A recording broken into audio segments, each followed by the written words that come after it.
بسم اللہ الرحمن الرحیم نحمدہ و نصلی علی رسولہ الکریم۔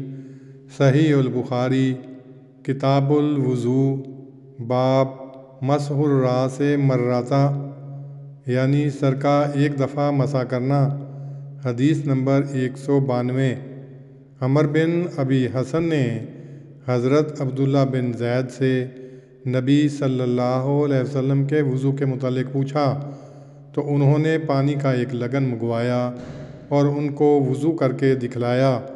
انہوں نے اپنے دونوں ہاتھوں پر پانی انڈیلا اور انہیں 3 دفعہ دھویا، پھر برتن میں اپنا ہاتھ ڈال کر کلی کی اور ناک میں پانی لیا اور ناک صاف کی 3 دفعہ پانی کے 3 چلوؤں سے، پھر اپنا ہاتھ برتن میں ڈالا اور اپنے منہ کو 3 بار دھویا، پھر اپنے ہاتھ کو برتن میں ڈالا اور کوہنیوں سمیت اپنے دونوں ہاتھوں کو 2 بار دھویا، پھر اپنا ہاتھ برتن میں ڈالا اور اپنے سر کا مسح کیا، اپنے ہاتھوں کو آگے سے لے گئے اور پیچھے سے لے آئے، پھر اپنا ہاتھ برتن میں ڈالا اور اپنے دونوں پاؤں دھوئے۔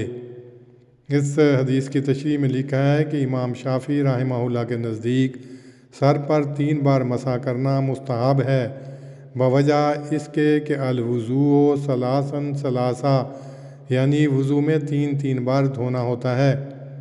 جبکہ باب نمبر 24 میں حضرت عثمان رضی اللہ عنہ کا جو واقعہ مروی ہے، اس سے واضح ہوتا ہے کہ انہوں نے سر پر ایک ہی دفعہ مسح کیا۔ امام بخاری رحمہ اللہ مزید مستند روایتیں پیش